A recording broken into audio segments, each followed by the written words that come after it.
Oje bai ve ko le tun chum mathematics tutorial class a suanin HCF GCD kan ti bok highest common factor greatest common divisor kan ti le LCM of polynomial sakha a choda kan don he exercise 3.2 na ania a question om jong jong hi kan chokman chi lo ni pon kan thei to ka tam cho kan tum le don ni te chuan HCF kan ti te GCD LCM kan ti hi a san pa ba ka an explain ka tum lem lo wa amaro su a question o manga kan chokanga chu ta tang chuadin kan soi fi chho pa ha zel don ni o question number 1 na train chokang find the HCF and LCM of the following polynomials tilo ania HCF le LCM jong ro min tia te chuan polynomials pani mun pe a pakhat jok chu f of x kan tia a polynomials kan min pe a te chuan pakhat jok chu g of x ania a polynomials kan min pe a ki direct HCF le LCM han jong ta ka thil the ni lo wa f of x kan solve fa g of x kan solve le nga te chuan khami kan solve ve ve run chu patni mang khanin HCF mo LCM mo khan jong don tuna hianin f of x kin chokma satela ama sabela churin helai number on hi kan enang 20 hi kan factorize do na 20 factorize dan chu kan hrianga 20 san thei tu te ber chu pahni lo nia pahni na mun so ma nia pahnin a mun nga nia panga chu san thei tu ama ba kam to lo wa mun khatan ta ni am je chu 20 a hian 2 into 5 kan hong thei don ti la ni 2 into 5 kan nia this one then the yan factorize so ta up pm hi kan en la 2 te 3 te 2 oma ta khi chun la common thei kan ti kham lo ni common la the ka ama ro chu x nei ve ka x cube oma x square oma x oma x zo kan na common thei in chu kan ti nga x kan na su ka nga a su nga bang tu chu 2x pakhat kan la su to vai 2x square lo ni nga hi 3x lo ni nga minus 2 here kan su ta ni ke chuan a pon lampang zo kan da pin chu solve ngai to lo khum thima a chung lampang zo hi kan enanga khi ala factorize thea a factorize the dang chu splitting middle term a tiang chi han a theita origin y is ekila 2 into 5 into x alo ta a kan factorize no na wangin square bracket kan hanga pahni puntir chu pali ni digan sia pali chu pathum pali le pakhat puntir tanga run chu ka nia pali tanga pakhat kan pai chun pathum hi ru chu to ni he chu ma kan soi to splitting middle tra ho chu har lova isu ta yan 2x square kan tianga hemi 3 a yan pali tanga pakhat pai 4 minus 1 3 to ni ya yan kan hong don ni isu kan chokanga 2 into 5 into x kilo ni ta bracket kan share nga khi chu 2x square ni nga plus 4x puntir chu 4x ni nga minus x lo ni nga minus 2 lo ni nga isuanin elam pangchu la ngai char chara into x lo ni ta ama sa pan ni kan na 2 le x hi common ni ti kan share 2x kan na common chuan x plus 2 lo su ka nga minus sai na ma one item la common theom lo chu wan chun one ni nga x plus 2 tho ha lo su ka nga this one in kan so 5 of x lo su ta tu chu 2 into 5 into x ni nga into x plus 2 into 2x minus 1 ika f of x a an bu su tu chu ta ni tikhanin f of x kan du dan ta yang chok suk da tu na chuanin g of x kan chok lenga ma sabera chuanin a number bo khi kan en lenga 45 feet kan factorize lenga 45 chu sen thei tu te ber chu pathum lo ni ta pathumin amun som pangani pathum ve ni na sen thea amun nga lo ni chu chu pangai ni hun khat 45 ai chuan 3 into 5 dia chu na ta ni the chuan x4 4 le x hi ma chungi kan na x la common thei ti ha chiang takin na lo langa x kan la common chu chu la bang tu chu x to the power 3 lo nianga plus 80 han ta ni te chuan tu na hian a chung hi kan en ta ni pon chu so ngai to lo wa helai hi x cube ni chuanin a bul che number hi m cube pon ni khan ni don ni a chianga 8 chu true cube ni ti kan chia 3 into 5 into x lo nianga ta hian x cube into true cube di halang suka nothing a true cube pakan da kher kan ti san chu a cube plus b cube form la han da ku fa ni te chu assume here a cube plus b cube formula mang khan kan expand do na a cube plus b cube chu kan shia a plus b into a square minus ab plus b square di halang ta hemi mil hian tu na x cube plus 2 cube hi kan sia tu mai do ni yen hian ni hey chung ai kan na sia kan 3 into 5 into x ti lo ni ta this one a cube plus b cube pa ni chun a plus b ai chun x plus 2 lo ni anga this one in a square ania minus ab ti am je chu x la 2 kun tir ni 2x lo ni anga plus b square 2 square chu 4 ti hian an su ta ni chuan tu na kan chu ta khai kan ti chun g of x an ya ma khan f of x kan no su to a tu na g of x kan su le ta tang hian in ICF le LCM kan jong do ni ICF ta hi chun formula han ngai velem lo ma ro chu LCM chu all sum na nakina hi formula kan mang ve thunga HCF chu kan nang number kan nen photanga number a chun 2 into 2 into 2 into 2 into 5 kilo ma ta chun 3 into 3 into 5 kilo ma ai ang chu kan nang number de la chun helai number pan de nang om chun chu panga le panga chu ni nang om ni chu wan chun panga kan sia thang chu te 3 de chu sia ngai le HCF a chun te chuan bracket pon mi thu thil dang lo kan en le ga x oma na hian x oma chu wang chun x om ve ve ani ai khalin pakhat an thang te chuan atang ni nang om ti kan en le ga in nang lom chu x plus 2 ve ve lo nei ta helai x plus 2 pakhat ai khalin o hemite patni ai khalin x plus 2 kan ji le ga 2x minus 1 ti chu nuai om ve to lo wa x square minus 2x plus 4 ti achu om to lo in ang kha pakhat ma om to lo ni chu wang chu ICF chu 5x into x plus 4 ti kha ACF tulan ta ni te chuan tunan mi ang method khate manual to sa phazon dang kha chu om tho amar wa chu LCM ni chu I will sum so ka zon tum tai la formula he chin che tur ni LCM chu in f of x into g of x divided by ACF ti hi tu ka ni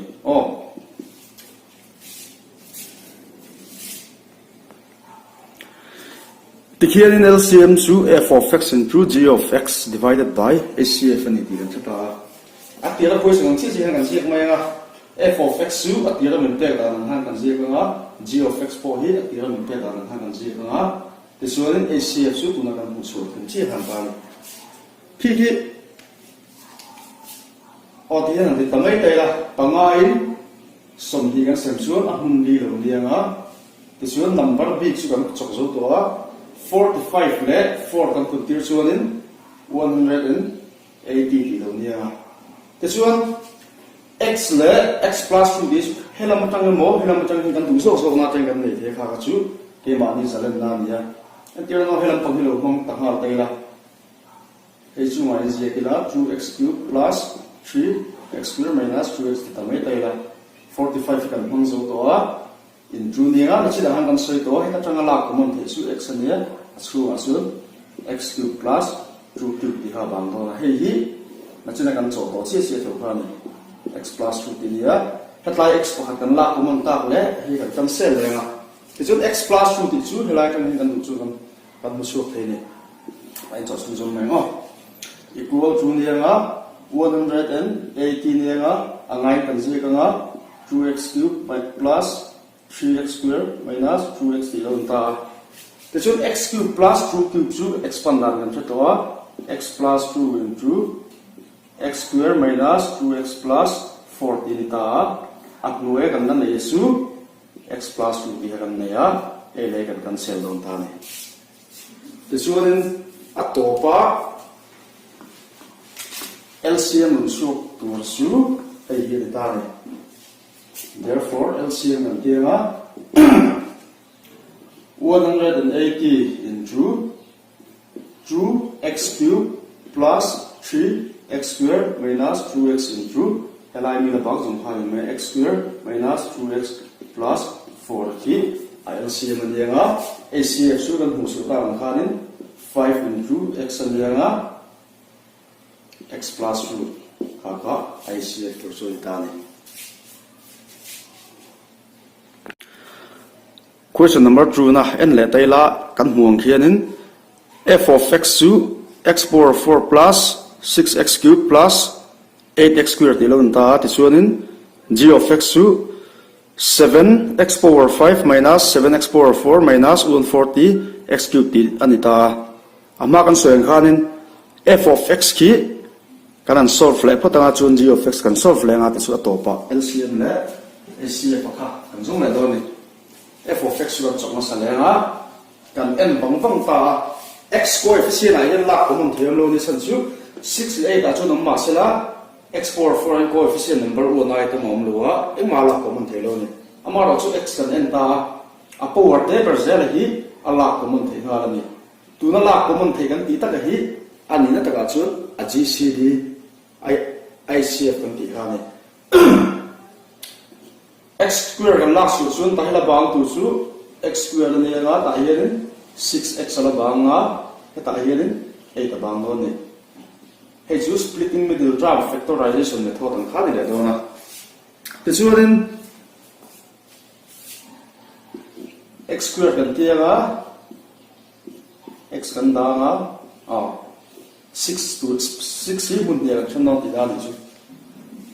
puntira paruk chok the hela s plus sign ma vali the sign kan do na puntira asai sur pala ni puntira pare chok the bela paruk chok the chu again dang ke ngai to chu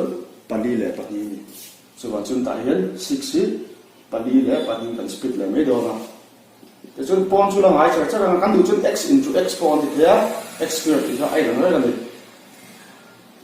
x square kan tia nga 4x kan tir su 4x lo ni nga 2x su 2x lo ni nga plus 8 alon ta ni te chuanin he chu process kha ngai to angai tak to a x kan la common suan x plus 4 lo su nga 2 kan la common suan x plus 4 to ha lo su nga suan x square into x plus 4 into x plus 2 kha f of x ta na kan hin su ni ta ni te chuanin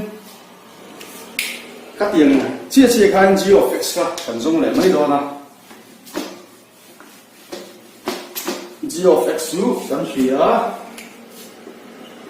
a question an he ga chun 7x power 5 minus 7x power 4 minus 140 x cubed ti lo ta a vai he pasage na sem theli kan chiang ka chu 7 kan na common nga x anei veka atlem ber hi pona la su le thia ti chun helai la bang tu chu 7 kan lak su to vain x si x square chi bang to nga minus 7 kan na su to x si bang to nga ta hian le chu na paper a chun minus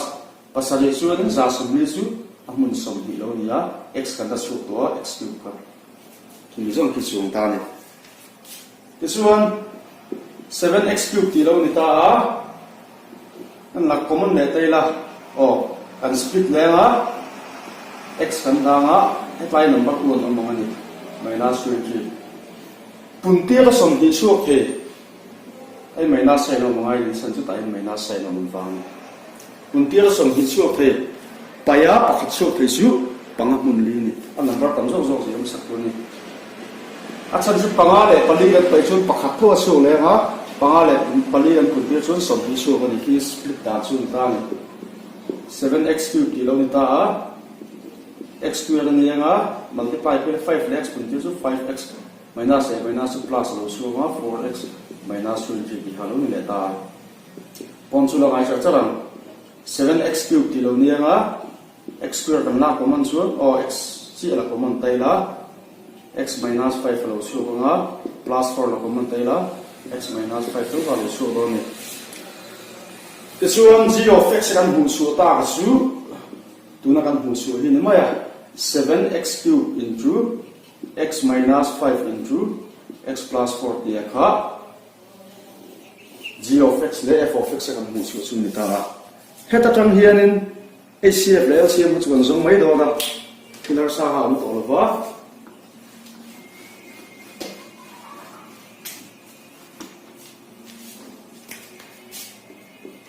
HCF chuan an liam bracket ni lo ama ho hian number pasari ma ta hian a do hian 7 ve lo chuan chun 7 ka chu HCF kan ve thei lo ni x salo ni ve ta pakhat zo ga hian x cube oma pakhat hian x power 2 oma HCF ani ren chuanin a te zo khilak tur ni ti chuan x cube le x square te zo chu x square hi ni tikam bracket pon ni ka chu lak tur dang om to lo wa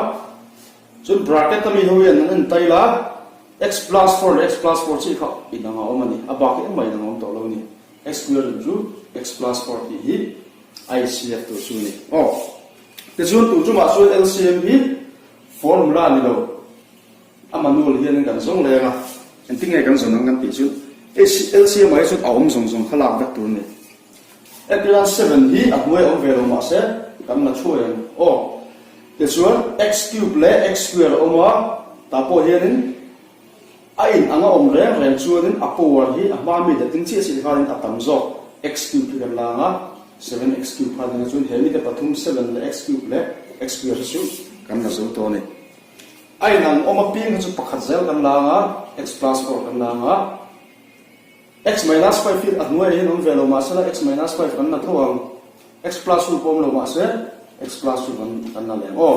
kan du chu nei hi kan expand le nga ma ro chu hetian answer da hi adik lo na om bi chu ni HCF le LCM chu ti khani kan bu chu ani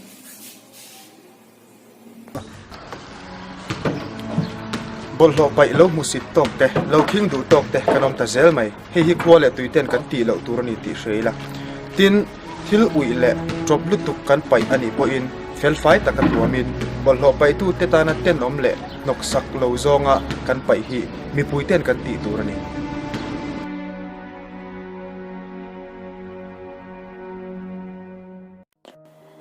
District Legal Services Authority Champhai District anathote pakhatna thubuai nei tan ko takal ngai kherlowin lok adalatina chin fel sakthe pani na ukil roina nei lotan sarkar sen sowin ukil aroi sakthe pathumna dan shriat na lama azirtir na apethin palina mulna zo ka omte tan dan lama ron tur para legal volunteers ane pangana ihar satna te chingfel turin District Legal Services Authority Champhai Rupan question number 6 na LM f of x to 8 into x power 4 plus x cube plus x squared tilon ta g of x to 3 into x cube minus 1 tilon ta all samsawin tihian velam la ding na man ta lang me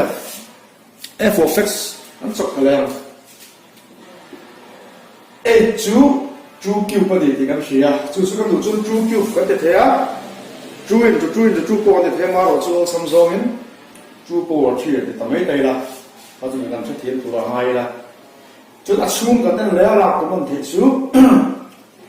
x square kan na ko mon le la assume om tur chu x square plus x plus 1 di kham ta le te chuanin ma mi kan cho to ho ang ka chu ni se chu assume hi la split the om ta khani ma ro chu tai chuanin a split the to lo ni hangai tu hong kong tai la pun tir la pakhat chuak the bela pakhat tho chuak the ka chu en number ma om lo ni pakhat pun tir la pakhat chuak the chu pakhat le pakhat kan pun tir chuanin pakhat chu chuak ma se pakhat le pakhat kan ben chuanin pak ni chuak do na chu wan chu hei ai thuya a chu mi so pa mi om to lo ni ira chiang tu rangai la g of x chu kan en tan sin a han chok to 20 chu an factorize pahnin amun so mane pahnin amun nga ni am je chu pahni voi 2 square le 5 ina asiam kha ni vai 20 hi 20 la yen 2 square into 5 kan ti mai do na ti chuanin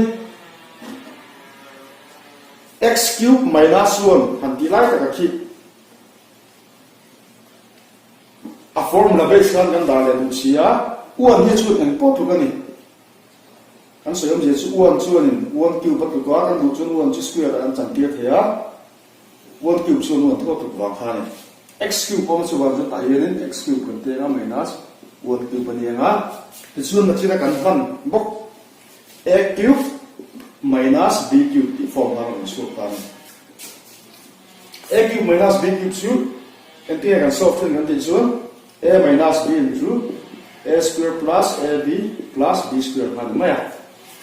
hemi million kan da le do na equal to kan ti nga 2 square into 5 along ta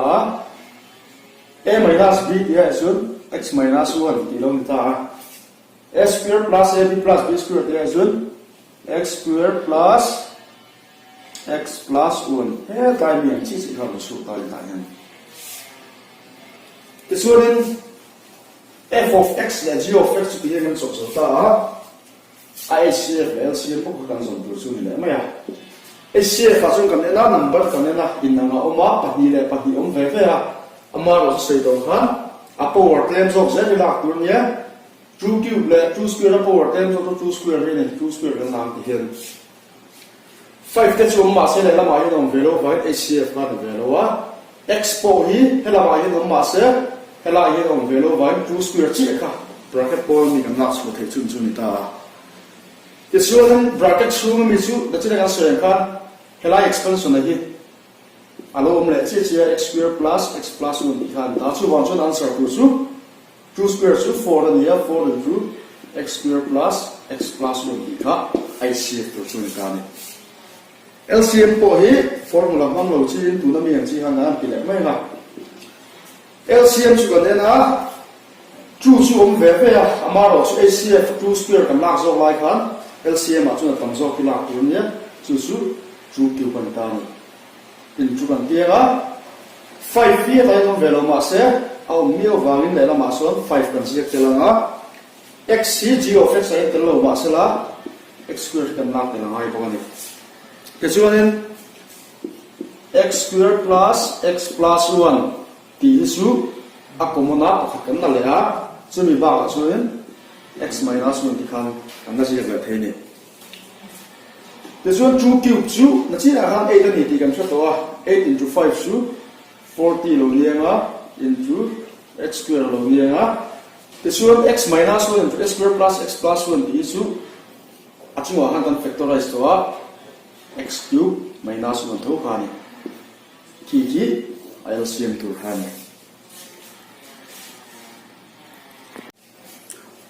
or question number 11 na kanena the ICF and LCM of two polynomials f of x and g of x are x squared into x minus a and 36x cubed into x plus a into x cubed minus a cubed respectively if f of x equal to 4x squared into x squared minus a squared then find g of x ang kita tu na mi question hawang hi ama mi nan kha kan lam nak chu ama fa chunin f of x le g of x ai min pesa tun chu ma ve thung ni chunin ACF min pesa LCM min pesa f of x min pesa g of x hi jong ro min tiani te chunin g of x yung tinge kan zon ta kan ti chu formula kha kan ne ya ama kha avayo to ke formula chu LCM equal to f of x into g of x into that was divided by ACF ilon ta kata pa hin g of x zon na chu all something so here LCM into ACF divided by f of x kan me f of x zon to chu divided by g of x on na kain klak dong kan me ti chuanin tu na mi hemi formula kan manga LCM into ACF divided by f of x ti mang hian in g of x kan zong mai lo ni thil har sa ni lo wa I cancel hi te kan cancel nga LCM ai asunin 36x cubed x plus a into x cubed minus a cubed ti halong ta te chuanin HCFI chuanin x square into x minus 8 equal to maya divided by f of xi chuanin 4x square into x square minus a square equal ta the chun ki chok dal thedan a simplest form a lowest form kan da kha answer tu chun maya hanen wangfang ila x square le x square chuin kan sel the pota chum palin somthum paruk chu ahun ko te kan ria tisun number b ga chukan number le pon x ombo chukan khoi zo to a kan la consider tu chu x plus a t s cube minus a cube t heng obi kan sel the ga kan ngai tu le don ne tisun achung lam pangai chuan hoi lam pang asem tu tu zok hin ngai poi mo tai la an en bang bang a hoi het la bang chu x square minus a square ti ha bang kan ria a square minus b square chuan in a plus b into a minus b lo ta kan form han kan ji mai do na mai hi tisun a plus b into a minus b ti kha x square minus a square I chuan ta ni achu la bang tu chu 9 la banga x cube la bang boka x plus a oma x cube minus a cube oma into x minus a kaum boka cancel thing there fa omani ele kan cancel nga ele kan cancel nga ato ba bang ta tu chu g of x kan chu 9 into x cube into x cube minus a cube hi g of x kan chu kan ta ni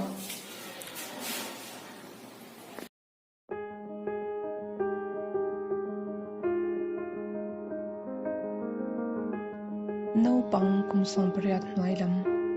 dan bo chia nu le pa ten ngai tha ven him ngai le en kul ngai pong swa le khwai khem tok isha ni chuan district child protection unit pan chin che district child protection unit Champhai district Lalmun Moya building Vengkhang North phone 9862 737 287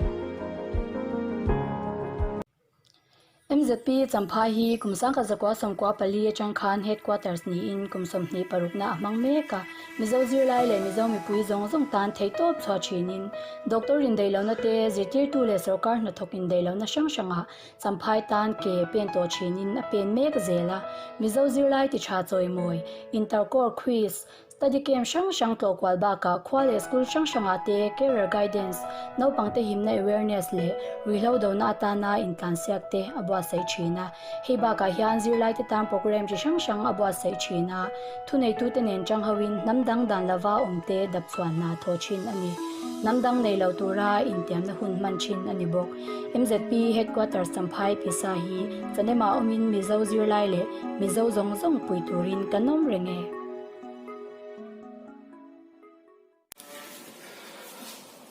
question number 14 na en leila mami nei khai nang chi maro su a polynomial sa thirum dang lamani maya da HCF and LCM of two polynomials f of x and g of x are x minus 2 and x into x minus 2 whole square 2x plus 1 respectively if f of x equal to 2x square minus 3x minus 2 find g of x dinita ama question nang chi kan tunju ma po hianin HCF te LCM te f of x and pesa kan huang hianin tisun kan som tu chu g of x so kan ila so g of x so enti kan son an ti chu na ma kan formula kan soi to a HCF into LCM divided by f of x method to kan mang do na HCF I so nin x minus 2 ani le maya LCM I po so nin x into x minus 2 whole square 2x plus 1 ihan mai ta tichuanin f of x hi factorize sign on da lo ve thunga kan factorize mai do ni video ma sign chuanin tunjum video tho question pakhat na kharin he kan factorize so 2x square minus 3x minus 2 ti hi splitting middle term manga kan factorize chuanin lo sok tur chu 2x plus 1 ti le x minus x minus 2 dia kha an chuak turan ta ni te chuanin achung hi chungai kan siak lenga x minus 2 lo nia into x ania x minus 2 whole square ania 2x plus 1 ti han le maya han en bang ko hen thil har sa lo ni 2x plus 1 and 2x plus 1 ha kan se langa x minus 2 le x minus 2 kan se langa ti chuanin g of x chu pol samte na chu ko lo ni achung la bang song kha ni maya x into x minus 2 whole square ti kha kan g of x na chu chuan ta le OSCF LCM question B kata number 2 exercise 3.2 question number 15 na kanan le taila if the HCF of the polynomials f of x equal to 36x square minus 49 and g of x equal to 6x square minus 25x plus 21 be 6x minus 7 find the LCM of the f of x and g of x ron tita kan thathiam anga f of x ron pesa g of x ron pesa boka HCF ron pesa boka tichuan LCM hi zongro tita ne so LCM zon na chu formula kan na ya hemi apa dia factorize sa dia zona ti hathil ti the to chu ma se tuna chun all sum zo in HCF in pe sa bang hianin all sum no zo the ni f of x I chuan in question number shila ki kan ji ka nga 36x square minus 49 into g of x I chuan 6x square minus 25x plus 21 ti khania HCF I chuan 6x minus 7 ti han ta ni kan en wang ko ang ta khianin he thil sof tur hianin f of x mo g of x kha apania fa factorize ve ve phanga chung lo ni achan chu asen tu tur hi 6x minus 7 ania apo 1 po degree 1 ani hemi so ke mo g of x mo f of x so ki in term of 6x minus 1 anga omtir ha kan tu manga kha chu ge mani du than ni ta sala aw sam dan so in dan chu 6x minus 7 ken kan se do ni tung chu a hianin g of x ni lo hianin f of x so hi kan factorize do ni kan en wang wa hi 36 le 49 in relate na riu kha nei ni chu ngai kan te chu 36 to 6 square lo nia 49 to 7 square ani te chuan 6 le 7 he pai kan du ha kan nei the do ni he chuan x second per wangin 36x square chu 6x into or 6x whole square khan ta te chuan 49 to 7 square ti na ni chuan na china kan soyan khan tu mi form dan chu a square minus b square form khan rum le chia a square minus b square chu a plus b into a minus b ti han soi to a te chuan a chu 6x and 6 plus 7 into 6x minus 7 ti kha f of x I kan hu su te hin ta ne this one 36x square minus 49 ti I kan se phi ta su 6x plus 7 into 6x minus 7 ti kha kan se phi ta khata chang kha ne 6x plus 7 ne 6x minus 7 ha kan se ta this one kan tu ta kha su phi ta ne therefore LCM kan tianga LCM on show ta ko chu helai pakhat la bang su 6x plus 7 into anianga ala bang jang su 6x square minus 25x plus 21 khanianga kan du chu kan factorize nga maro chu hetia da khanin adik lo na khawam su no ni 15 na chaw dan tu ni